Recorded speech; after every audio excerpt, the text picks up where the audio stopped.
this is our first episode, and it feels like years. Yeah, I guess it's been almost a year, but this is our season 2 kickoff episode.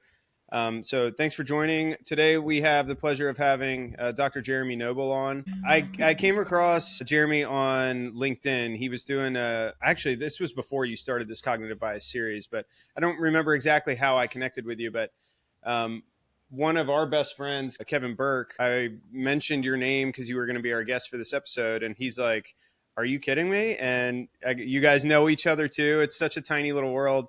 He said you guys went out to dinner not too long ago. And I was like, that's just nuts, how small of a world it is. So if you would, take us down kind of your background and give us a little introduction to who you are. Sure. Yeah. So I'm from Mobile, Alabama. Actually from Satsuma, Alabama, but nobody knows where Satsuma is. But it's in Mobile County. It's funny. So it was actually named, for the Satsuma fruit. There was a bunch of Satsuma trees in the town at one time, and then this pest came in and just wiped them all out. The citrus canker, is the name of the pest, and it just wiped them all out. So I actually never saw a Satsuma until I was an adult, despite being from there. But so come from Satsuma. I got my PhD in counseling psychology from Southern Miss, and from there joined the Army and immediately went into kind of a clinical role in the Army. So my first year, my internship was diagnosing and treating mental disorders, and also consulting with commanders. And I did a postdoc at Fort Bragg. So it was called the Clinical and Operational Psychology Residency. And that's where I learned what operational psychology was. And so really what that is just applying psychology to the special operations community to help improve their performance. And so that's what Kevin does, your buddy Kevin. And so when I finished that residency, I went to the 75th Ranger Regiment down at Fort Benning, Georgia. And I was there as their operational psychologist for almost 6 years. Wow. Best job I've ever had, in my life. Probably the best one I'm ever going to have. Just an incredible organization, incredible people. And so I was at Ranger Regiment till about 2021. And then I went up to a unit in the DC area, was there for about a year and a half, decided to leave the Army. I didn't quite have 10 years in. So I was kind of at that point where, do I stay in for the full 20 or do I pivot and go do something else? So I decided to get out. I started my own consulting business and that's what I do right now. So I consult for businesses. I pretty much do the same thing I did within the special operations community. So I apply psychology to help businesses perform better. So that's things like helping them hire the right people, helping them with any kind of like retention problems or climate issues. I'll do like executive coaching with folks. I like doing like team development. And so like doing personality tests with teams and then having them sort of discuss and talk through each other's personalities. That's really fun. Because you always have somebody that's like, no, that's not like me. And everybody jumps in and says, no, that's exactly that's you, buddy. Yeah. Yeah. So it's a great self-awareness builder. And then other half of my time, so half of my time I do that. The other half of my time, I still do government contract work. So I still get to go and work for some of these units and primarily doing like personnel selection. So that's pretty much it in a nutshell. Man, that is so cool. Kevin was telling me that you were an Army Ranger as a psychologist. Is that accurate? Yeah. So that's got to be very uncommon, right? Yeah. So our lineage, there's only a handful of us. So I think I was the fourth command psychologist there, and there's been 2 since me. Wow. So yeah, it's an interesting experience going through Ranger School, especially as a psychologist. Yeah, I'd imagine. I shouldn't have passed. There were many moments where I was just like, man, what am I doing here? And I had moments where I skirted by the skin of my teeth. Like, I'll give you an example.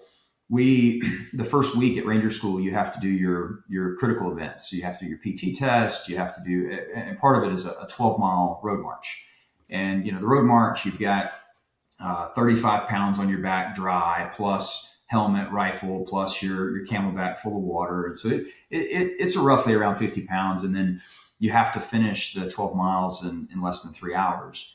And and I was fine doing it like training and all this stuff. I had to do it to get into Ranger Regiment, and I was good. I actually rucked pretty well.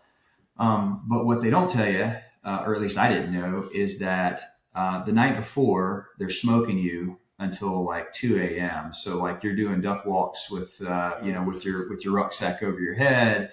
So you get up at like 4. So you basically have no sleep going into it, and you're depleted, and so you're cramping the whole time. And then the route is after you hit about, I'd say 4 miles, all of a sudden you start hitting gravel, like rolling hills and gravel. And so when I hit it's an out and back course. When I hit the turnaround point, I was on track. I was going to make it. But I was like, every mile I was seeing that I was losing pace. And so I got to maybe mile 9, and I was like right on the line. Like if I slow down anymore, I'm not going to make it. And, we're down in Columbus, Georgia, and it was like late spring. And so a lot of thunderstorms roll through, and thunder starts, lightning starts popping. And so we get a notification that they need to put us on what they call lightning lockdown. And so we go to like a checkpoint, and we just kind of bed down and wait for the storm to pass.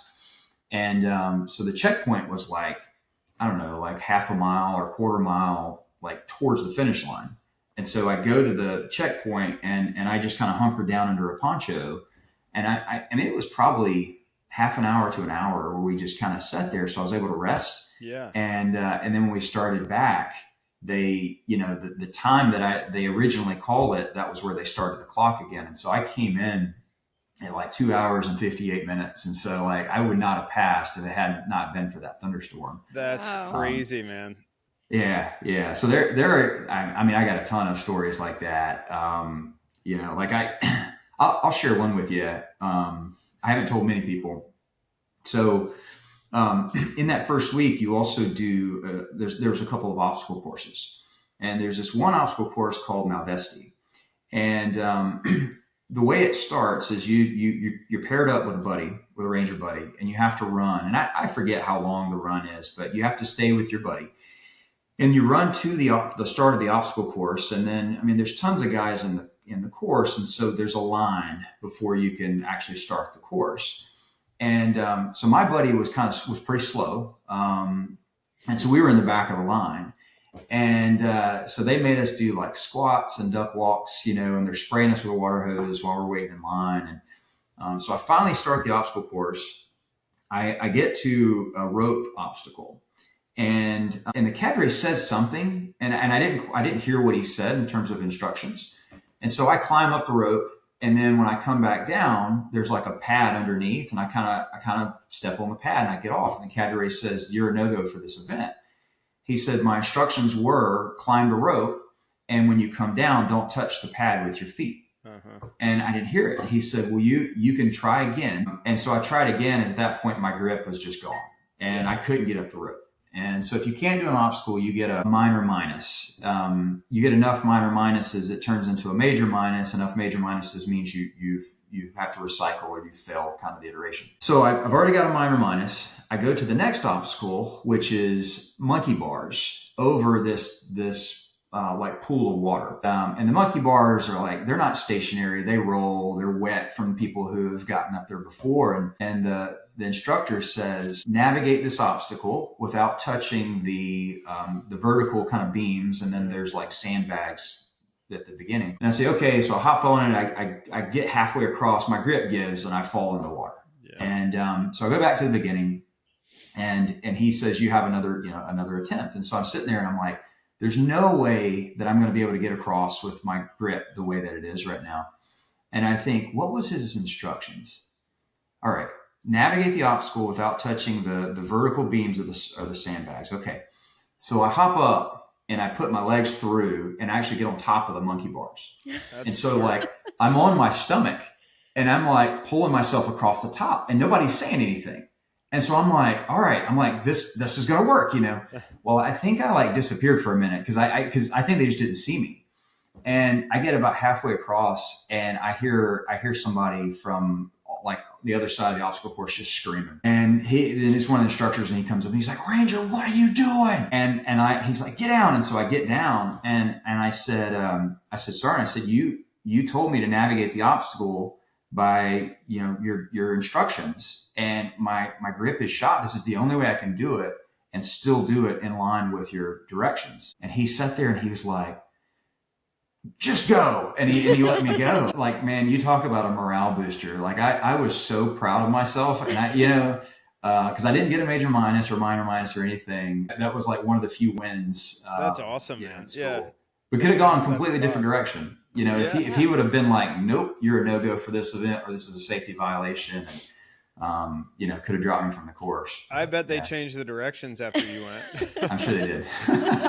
That's awesome, man. It's such a cool story because you went in knowing you went in as a psychologist, right? So you weren't already a ranger and then you decided to go psych. You went in with that goal in mind. That's a rare breed of people that would want to do mental health and ranger school. Right. Like knowing what you know and then putting yourself in that situation sounds conflicting. I was pretty ignorant going into it, honestly. So when I was a resident, one of the first ranger psychologists, he was a faculty member of mine. We had case presentations we had to do. So there was one at the beginning of the year to kind of establish a baseline of our assessment skills, and then we'd do one at the end of the year to see how far we've developed. The one at the beginning of the year, afterwards he pulled me aside and he said, he's like, first he said, "What do you want to do when you grow up?" And he said, "I think you'd make a good ranger psych." And I said, "What is that? What is a ranger psych?" And so he told me a little bit about it. And I've always been somebody with like a high need for stimulation. And so it sounded really exciting. And he connected me with the Ranger Regiment psychologist. That individual came out, interviewed me. And then I had to go to what's called RASP, so Ranger Assessment and Selection Program. So I had to go to a 3-week course where they assess you and see if they want to hire you in the organization. So there's all the PT test stuff that I mentioned before. There is psychological testing, which is what I eventually was the one doing, that's folks. Cool. Which is interesting, being a psych and getting assessed by another psychologist. And then there's a board that at the end where you're sitting there in front of 4 senior leaders in the organization and they grill you. I was not worried about the board because, as a psychologist, like I can talk, like that's what we do for a living, right? And I remember the other candidates were super nervous about the board. And it's all like, it's anybody that comes in that organization goes through the same process, which is one of the things that I think makes it great. And so these are all infantry guys. These are also some current Rangers that are assessing for leadership positions. And I remember them just being so nervous about the board. And I just remember thinking, I'm not really that worried about it. And then I get in the board and I make the mistake of when somebody asked me a question, I said, "That's a great question, sir." And the board president stopped me and said, "Hey," he points at me. He said, "We don't need your validation on what's a good question or not." He said, "Don't forget you're in a formal board and you need to act as such." And then later, and I'm sure you hear me saying and a lot. I'm not the most fluent of speakers. And he stops me like later on and says, I was a captain at the time. He said, "Captain Noble," he said, "You've said 13 times in this presentation or in this board." He said, "If you say one more time, I'm kicking you out of here." And so then then I've got pressure. Yeah. And I know I said again, but he didn't kick me out. Wow. Yeah. That's stressful. That's so cool. For people listening, and honestly, the general psychology community, I feel like operational psychology is not really understood or known what it actually is. Even in my experience in my cohort in school, when people ask me what I want to do and I talk about this, they have like no clue that this even is a sect and a discipline within the field of psych. So kind of explaining what that is, would you mind just giving like an overview of what operational psychology is and kind of what you guys do in the field? Sure. Yeah, absolutely. Yeah. So it is applying psychology to improve the performance in the name of national security. So those are to improve the performance of individuals, organizations that really fall in the national security kind of realm. So you have intelligence community agencies, you've got Department of Defense, people like that. I put it under the umbrella of consultation, because when you look at the definition of consultation, you have one subject matter expert that is using his or her expertise to try to impart knowledge on somebody else or some other kind of body. And so really what we're doing is we're trying to take what we've learned in school and through our training and apply that to help these individuals become better. And so it falls into a couple different categories or subsets. So you have assessment and selection is probably what operational psychologists spend most of their time on, at least in the DoD. Like Ranger Regiment, for example, like I said, everybody that comes into the organization goes through a psychological assessment to determine if they're suitable for the organization. And that can include like job analyses, where an organization, they know they want to hire the right people, but they don't exactly know what to look for. And so we would go in and sit and do kind of a formal analysis to say, what are the necessary attributes upon entry into this organization that you care about? And then we would assess for those specific attributes and then communicate that information to the hiring authorities so they can make well-informed decisions about their people. So assessment selection is one piece. There's individual performance enhancement. So that could be in the vein of like what you would think sports psychology would be. That could also be like individual coaching. So maybe somebody has goals. Like I've worked with people who they're transitioning out of the military and they want to figure out what career that they're going to do in their next life. There's like team building, team development stuff, which is probably my favorite thing to do. With the military, you can get away with doing things a little more than you can in the civilian world. Like in the civilian world, you have like the Americans with Disability Act, where you can't actually ask certain questions in the assessment selection process. And the military, that, is not necessarily the case. And so we've been able to be a little more loose and fast with like some of our interventions with soldiers. And one of those things, what I'm alluding to is, when doing like team personality tests, I will put everybody's scores up for everyone to see. Now I get their permission and they're all for it, but I'll put like personality scores and I'll kind of label who it is on the team. And that way, man, you talk about fruitful discussion. I've scheduled these things for like 2 hours and we hit the 2 hour mark and we're not even halfway through. And the guys are like, let's keep going. And so we do it for 3 hours or more, There is program improvement research that's part of operational psychology. So if you're running a program, you need to validate it. We have done that at Ranger Regiment, where we reach out to leaders and we say, hey, of all the people that we've hired in the last year, tell me if given the opportunity again, would you hire this person again or not? And so once we collect data there and we determine who are the failures and who are the successes, then we can look at our psychological measures and see like what are some of the predictors of the top performers here, and what are some of the predictors of the ones that are failing out. So those are kind of the main areas. There's some other pieces that I shouldn't go into, just because of like they're more of like a classified kind of nature, not because they're anything like shady or anything like that, but because they could put people's lives in danger if I kind of speak to them. But really the thing to know with what I'm talking about here is that we're still applying psychology to help our warfighter improve their performance. Whatever that job may be, we'll serve as a consultant to bring our expertise in and just provide another view, another lens to help them, with their jobs. I can see where the confusion though comes with muddying the OPSYC scope of work and mission and the IO psych, like in the private sector. Because if you drop the national security component, there's a lot of similarities there, right?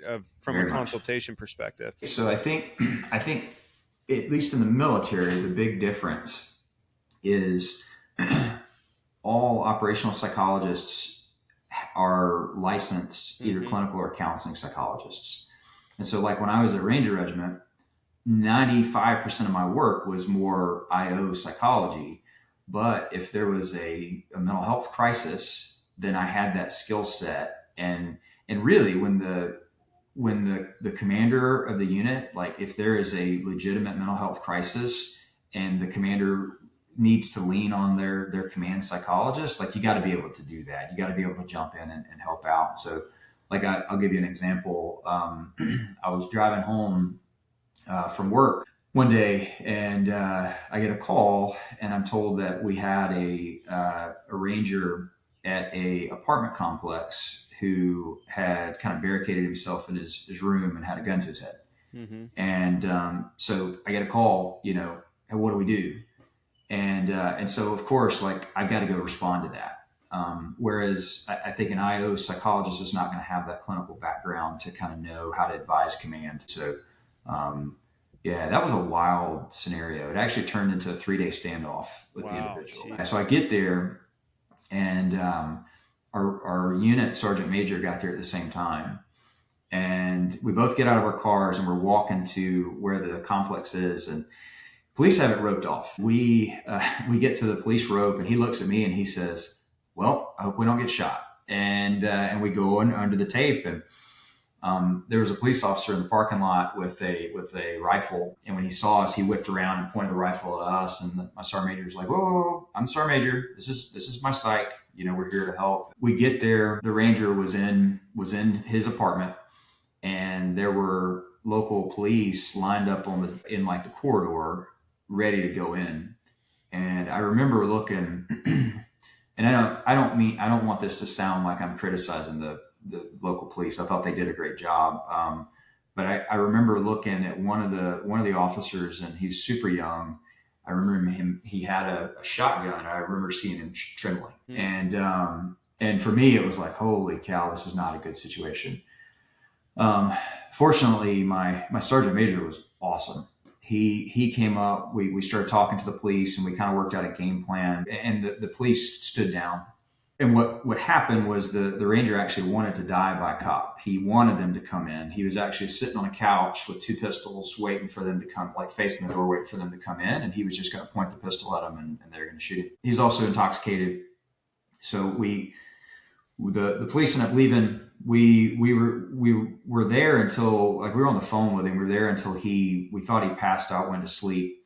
We staged some rangers there in the parking lot to make sure that, just to watch, and then we're going to come back the next day. And the thought is, he's sober, we'll get him to the hospital. We didn't know he had more alcohol in the room. And so he woke up the next day, started drinking again. So we were, me, my sergeant major, and then one of our deputy commanders, the next day we were under his balcony talking to him, and he had a pistol under his armpit. He had one in his waistband, and he's still drunk, and we're talking to him. And so long story short, I noticed some things with him, and I don't want to give too many details out of respect for the individual, but I noticed some things that made me think that there was a potential personality disorder going on here. And I'll tell you, the thing that I noticed was when we would pull back, I would notice him kind of step out on his balcony and sort of look and be like, "Hey, where'd they go?" Like he was thriving on the attention. Yeah.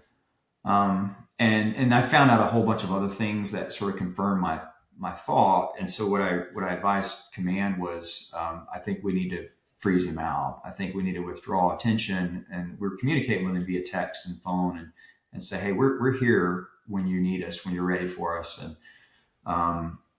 And it was a risky call, but didn't know what else to do. Yeah.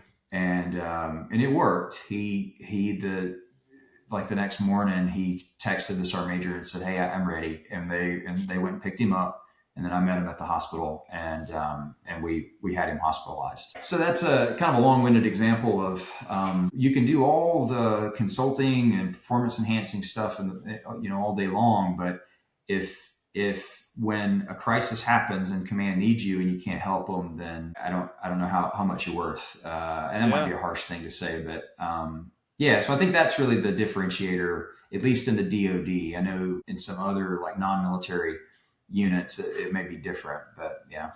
No, that's really interesting, and it definitely makes a a unique skill set that you bring to the table of being able to provide that assessment and consultation, but also no one else is going to be able to step in and fill that type of role as a clinician as well. That's why it's such a cool aspect of psych and discipline that I feel like it's definitely growing and people are starting to understand a little bit more now, but it's not one of the mainstream ones. And like you said, there's so few people that have the like clinical experience and the actual military experience. Training, Yeah. yeah. So you come with like it's a unique background that I imagine is respected by everyone that you work with, that you have both experiences. Yeah, I'm fortunate. I was fortunate to be a part of a unit like the Ranger Regiment. I never felt like in the out group. And I felt like that other places, but in Ranger Regiment, everybody goes through the same selection. Everybody wears a tan beret. Everybody has a scroll in their sleeve. Everyone's expected to go to Ranger school, and so like I've had many moments to where like a Ranger hit me up and said, "Hey, sir, I'm worried about this guy." And then we were able to get the guy treatment because the so barriers that would have been there, were not. There's like this. I guess the best way I can describe it is like I've had a mentor say that when you have a Ranger tab, a Ranger tab, you go to Ranger school, you get your tab. If you have a Ranger tab, that people assume you're a good leader unless proven otherwise. And I think that the same thing applies for like being in regiment, wearing a tan beret. I think there's automatic trust and buy-in unless you prove them otherwise. Yeah. And I think that's one of the things that makes that position so effective is that we're part of the same tribe, and there was not that whole like I'm the psych, I'm here to help you, and I'm not really like understanding what the guys are going through because I also hallucinated in Ranger school. What really makes that such a unique role within the field of psychology is your client isn't necessarily like the guy that you're talking to talk through like a tough situation. Ultimately, are you still your client the government? Is your client the army or the intel agency that you're working for? Like, how does that relationship kind of work with massaging what you have to disclose and what you don't have to disclose from a trust perspective with the guys? Yeah. I mean, the answer is that your client is almost always the command and the army. But there's nuance there. Like when you're doing personnel selection, it is absolutely the command. And in our informed consent, when we do interviews with the candidates, like we make that clear at the beginning of like I just did a few yesterday, and like I tell every single one that, hey, like this is a job suitability assessment. My whole purpose here is to collect data from you and then turn around and give it to command so they can make a well-informed decision. And so there's nothing confidential. Now, if something comes up in that interview that's like really personal and private, but is not relevant to the assessment, like I'm not going to share that with the board. But afterwards, at least at Ranger Regiment, if they're hired, we will sit down with them afterwards and we'll go through like we have the NEO that we give them, personality test. We'll go through the results. And at that point, the client has shifted to them. At that point, and I tell them that I say, before I was assessing you before you were in the gate. Well, now you're in the gate. Now you're part of the unit. Now my job is to help you improve your performance. And so like this information doesn't go anywhere else. This is purely for you. And so like they are my client at that point, but my purpose is still to improve their performance so it would improve the organizational performance. And so it's still, my client really is still the unit. Yeah. The clinical part is a little difficult because, your client that you're seeing for therapy they are the client. But at any point, if it's determined that their condition no longer meets medical retention standards, like if they're no longer fit for duty, then it would be my responsibility to drop that, permanent profile, meaning they need to, like, we're dropping a med board. And so at that point, that's my like the Army is my client, because I've determined that if this person stays in, that it's not, they're not fit, like they're not fit for duty, that it wouldn't be appropriate for them to stay in. And I can give you examples. So at Ranger Regiment, we have a couple of different assessment and selection programs. The one that I spend most of my time on, and the one I'm really describing here, is RASP-2. So that's our Ranger Assessment and Selection Program for officers and senior enlisted. So these are leaders in the organization. We have RASP-1, which is for junior enlisted. So it's more of like a screen out kind of process. There's big numbers. There's like 160 guys that go through per month, whereas the officer and senior enlisted one is more like 30 guys every class. So you guys know that when you get a bunch of mostly males between 18 and 25, like that's the prime range. If you're going to have a psychotic break, it's going to be for men, usually during that age range. And so if we're sending through 1,600 young men through this stressful course every year, it's only a matter of time before we get somebody who has a break. And I saw a few of those when I was there. There's one in particular that stands out for me who he started having auditory hallucinations and thought that the voices were the cadre telling him that he needed to go like clear rooms. Like he was like doing like room clearing procedures in abandoned buildings on base, and then at one point disappeared for a couple of days. So he went AWOL, but he thought he was in like a training exercise. And so we got him back, and he was hospitalized. And when he got in the hospital, his symptoms actually resolved. And so when I saw him, he was just confused. He was just like, why? I don't know why I was doing that. And so per Army regulations, he was actually still fit for duty. Like he was actually fit to continue serving in the Army unless he had another episode in the next 12 months. And so per the Army, which, is one of my clients in that scenario, he's still good to stay in. But then per the Ranger Regiment, where at that time we were steadily deployed to Afghanistan, he's an infantry guy. If he stays in Ranger Regiment, he's going to combat. Like it's going to happen in probably the next year. Yeah. And so for me, with the unit being my client, there's absolutely no way this guy can stay in this unit, because like what's going to happen if he's out on target and all of a sudden he hears voices and he thinks that the guy next to me is the Taliban. So we got him in a like a warrior transition battalion. So it's a battalion that exists for people with injuries that are kind of working to get back to the fight. And but I don't know what happened to him after that. But that was an example of where the unit was really more my client, even though I was seeing this guy in more of like a clinical sort of vein. So you guys play this kind of hybrid role where ultimately your client is the command when you have to make these decisions on who's going to be a high performer and who's going to do well by the unit. But then once a person gets in, you then kind of play this role of you're there to make sure they succeed, within the unit, but you also have an obligation. If it falls below a certain standard, you still report back to the command. So it's kind of this very delicate balance and juggling act, it sounds like. It absolutely is. I mean, to me, that's probably the hardest part of that position. And that applies to any psychologist that's in the military. Like pure clinical. And law, yeah, exactly.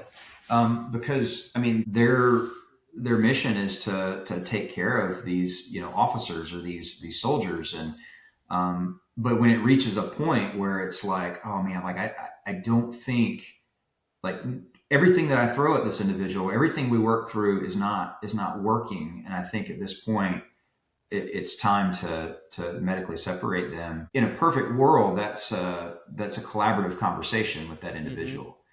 And I'd like to think it happens like that more times than not. But yeah, I mean, it's difficult because we're human, right? We're biased. If we're working with a client and we really like them and they don't want to be medically separated from the Army, and we think that they probably should, then we're sort of biased towards like, let's let's push it a little bit longer. Let's see if we can, work out something. And so, yeah, I think that's probably one of the more challenging pieces of that role.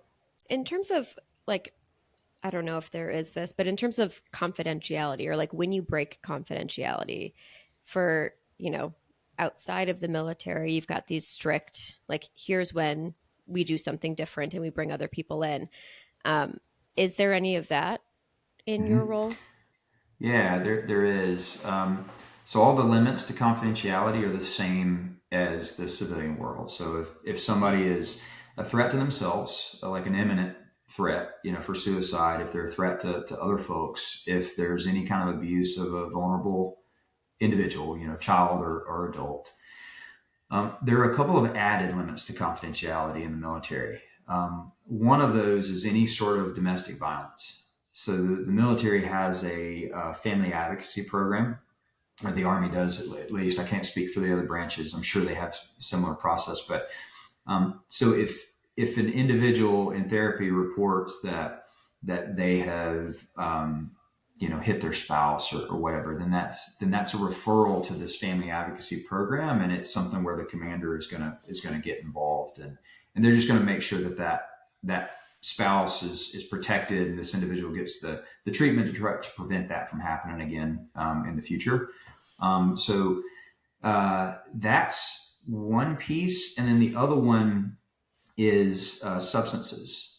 If there's any sort of substance use reported, then or if there's problematic alcohol use, then there's a substance use disorder clinic that the person has to be referred to, and it's something where command gets involved too. So those can get tricky, as you might imagine. You have an individual that comes in and they open up to you and they trust you, and then they admit that maybe they hit their kid a little too hard or something like that, and then you have an added responsibility where you have to act on that, or you have to call the representatives of family advocacy and consult with them and say, hey, like, is this something I need to report? So I think the way that I've navigated that is I've been crystal clear in my informed consent of like, hey, here are the things, like, if you tell me these things, then I have to report those. Yeah. That's good. Do you refer people to like outside mental health resources so that they're not using you as their personal therapist, to give you a little bit more cushion and leeway with what that relationship looks like? Yeah. So I managed a clinic when, like, we had our own behavioral health clinic within our footprint. So as the operational psychologist, I tried not to carry a caseload because I was gone like 60% of the time. So it was irresponsible for me to carry a caseload. But also it helps with the separation too. Army commanders have this tool called a command directed evaluation. So if they have a soldier who they're concerned about their safety, like they're worried that they're going to harm themselves or someone else, or if there's a psychotic episode and the commander doesn't know what to do with this, they can command refer them for an assessment to determine if they're fit for duty. And so those are the situations where I would do my best to refer them to someone else. And I would do the evaluation, but if treatment was something that I thought was needed, I would refer them to one of our clinical providers, who that's really all that they do. But we do have options for the outside as well. So like being embedded in a unit, there's a bunch of dual relationships and, with all the different hats that we wear. And sometimes we get somebody who we work with pretty closely and they want treatment. And it's just I think it would be better if we referred you to someone on the outside. That way you can be completely comfortable that nothing's getting back to me or whatever. So, we do have those options. And then sometimes maybe we want treatment, maybe somebody in our shop wants to, and they're not going to, I wouldn't have felt comfortable going to anyone within our local network of, on Fort Benning, just because I consult with them on a regular basis and stuff. And so So yeah, that was definitely an option that we used on a pretty regular basis. Having someone with your very kind of niche expertise consulting decision makers for who they should not necessarily maybe hire in the private sector, but within the scope of the military, who they should bring into these units. I would imagine that is a significant cost to the agency, to the organization, to be able to invest in somebody like you to be a part of that screening process. So when you think about the application in the private sector, like that concept transitioning over, can you talk about what the research supports of the ROI of doing it on the front end versus not doing it and just doing a background investigation or the traditional, kind of half measures, and kind of why it makes sense to go the extra mile? I think the research is pretty clear that when organizations emphasize getting the right people in the organization, and actually I'll go back to, have you ever read the book Good to Great? You familiar with that? Yep. Yeah. Old book now, right? It's like 25 years old, but Jim Collins, management researcher, he went in and looked at organizations and he asked, what separates the great ones from the ones that are just kind of average, and found a whole bunch of things. But one of the things he found was that great organizations, they put an incredible emphasis on getting the right people on the bus, the wrong people off, and the right people in the right seats. And so in terms of like, when you hire the wrong person, man, the cascade of costs that puts on the organization. I mean, you think about, think about organizations you've been a part of where you've had an employee that was just a terrible hire. Like, think about the stress it caused on other people, the morale that it caused, the lack of engagement that people experience. I mean, there's a ton of costs that come with that. Whereas if you put an appropriate amount of emphasis on making sure like, these are the attributes we care about, this is a valid and reliable way to measure these attributes. And if you do your work on the back end to show that you're being more efficient with your hiring process, then you're going to have increased retention. You're going to have increased morale.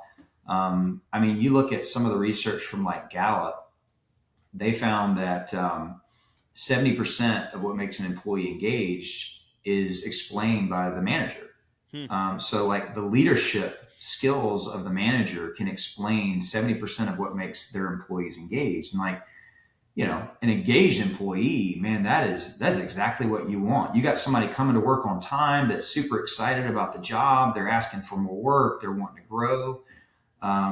Disengaged employees, the stat that I remember, I'm probably gonna get it wrong, but I'm gonna throw it out there anyway. But I think for the disengaged employee, I think the number was, it costs an organization, I think it was $3,500 for every $10,000 you pay them. Oh, I'm sure. Yeah. And you may want to fact check me on that, but that's the number that's standing out in my head. And like, you think about the disengaged worker, like they're coming in late. And when they're late, the boss has to sit down with them and talk to them. The boss also has to prep what they're going to say before they sit down and talk to them.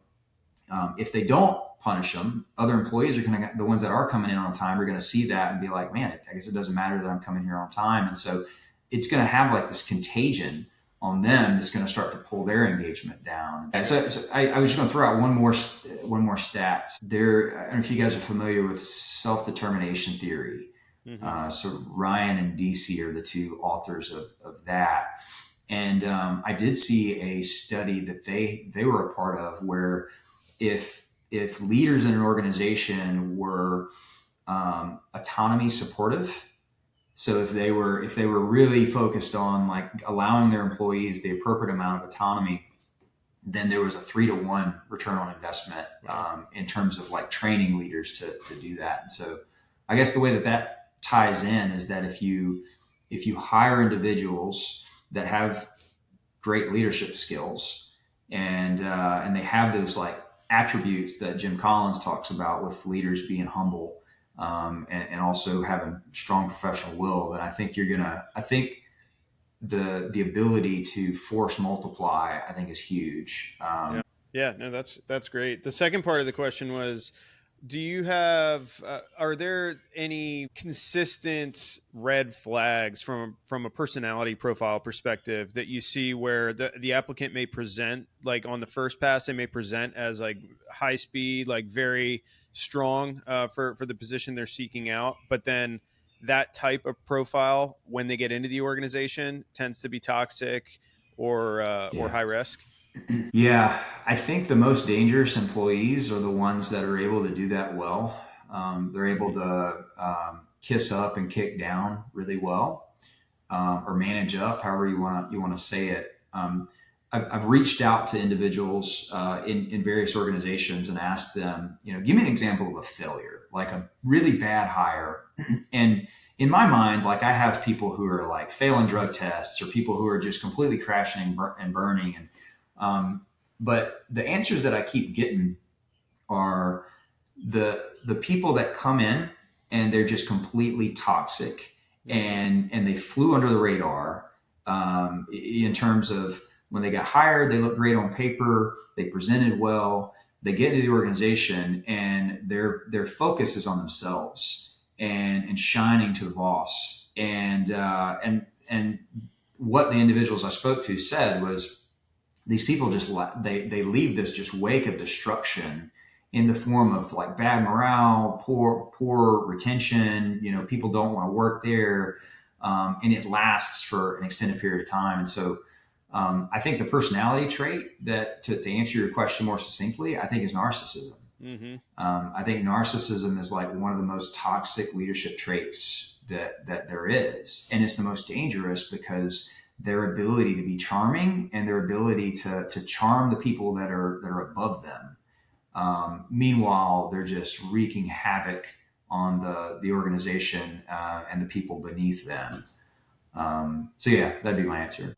It's crazy, and I think it's a good nexus into what we wanted to talk about next. But I feel like in my experience, the people that I've worked with in the past that are clearly have some type of narcissistic personality tendency, or it's very clear, they outwardly, everyone who has worked with them in like a professional capacity but hasn't actually like seen under the hood, they have a sterling reputation and Mm-hmm. everyone thinks the highest of them. But the small group of people in that inner circle that actually know who this individual is, or these individuals, it is it couldn't be more of a 180 difference in what the outside thinks versus what we actually know.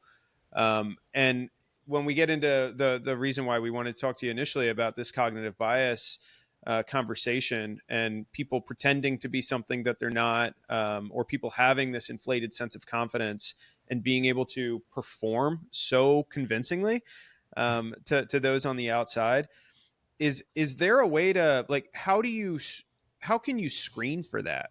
How do those people get in those positions so often, it seems like?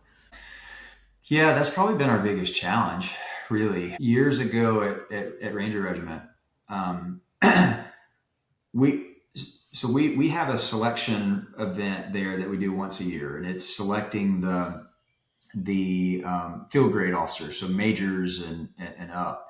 And so these are individuals that are going to eventually be the leaders of the organization. Mm-hmm. And I mean, it's a crazy sort of screen in process because you have like 30 infantry officers that come and assess, and they only pick 4 at the end of it. And like the top 10 could do the job fine.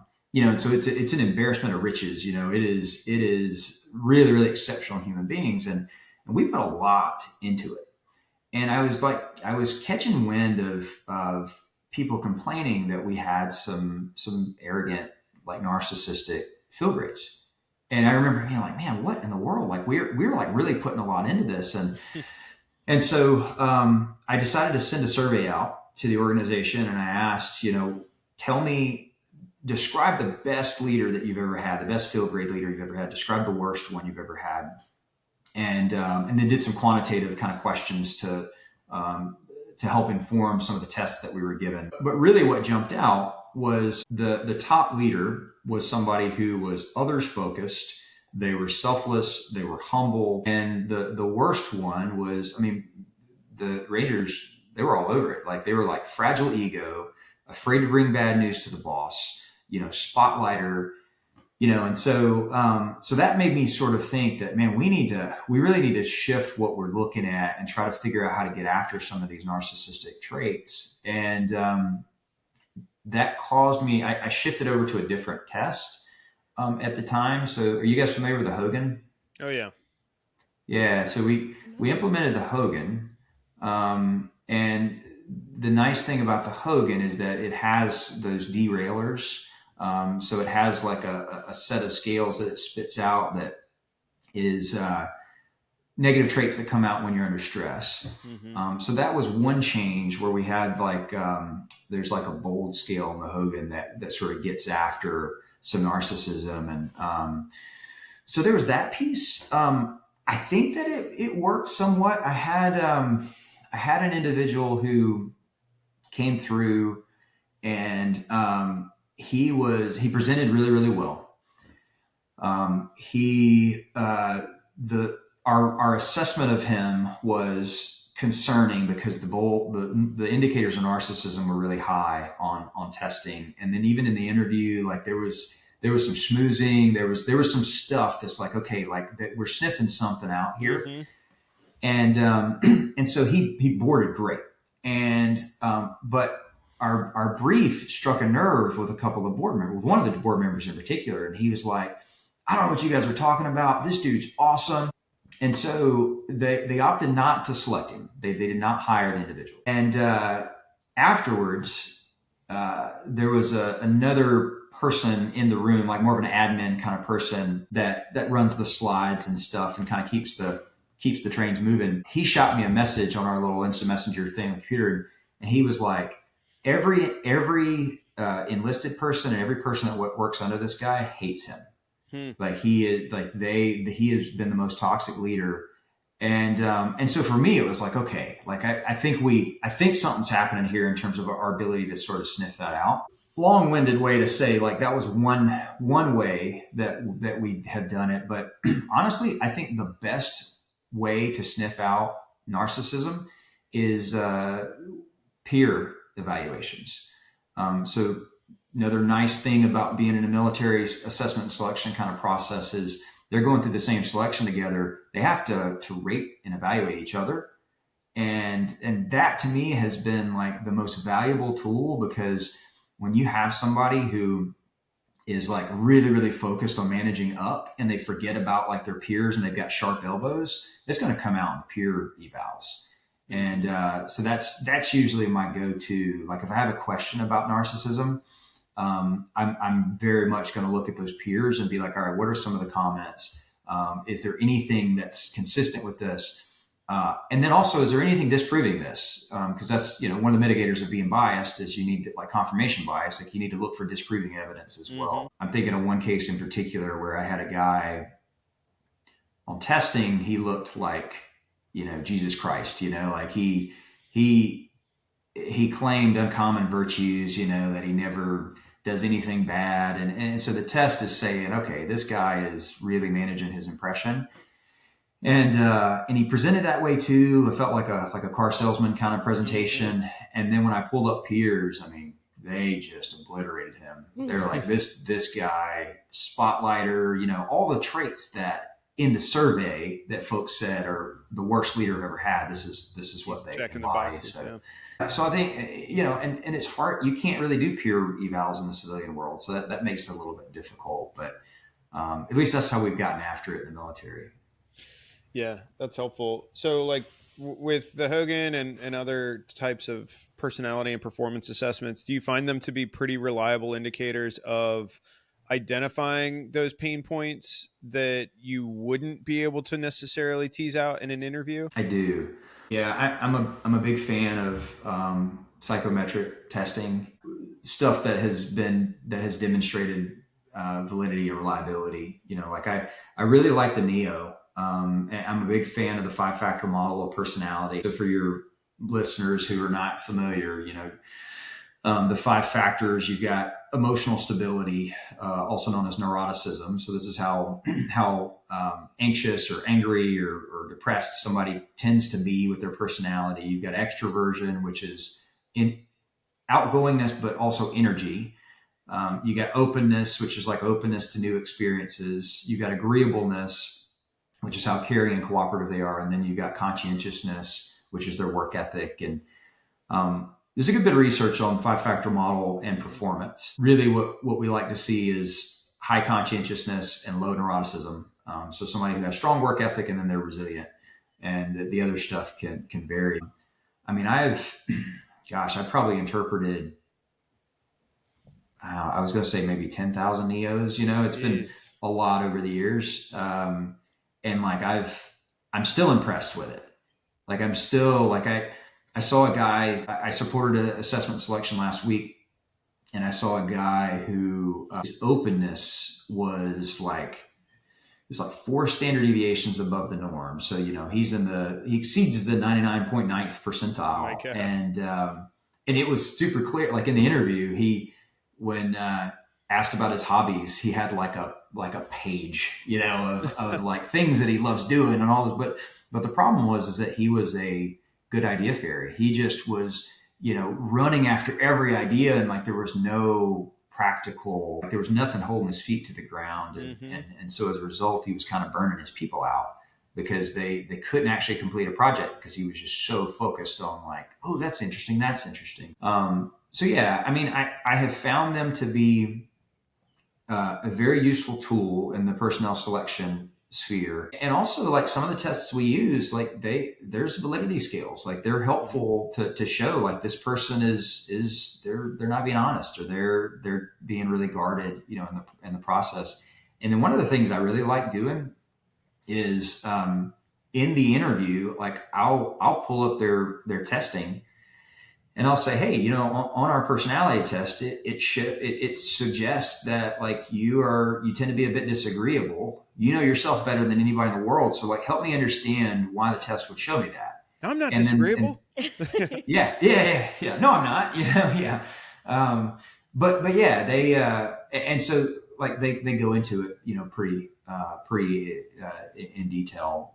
I'm never going to just trust the test alone. Like I'm always going to, pair that with their self-report and then behavioral observations too. Like if I have any sort of behavioral examples through the process that can support the testing, if I've got all 3 of those, then I feel pretty confident that this is this person's trait. And then that's when I say this could show up this way in the workplace, or this is how it showed up in the past.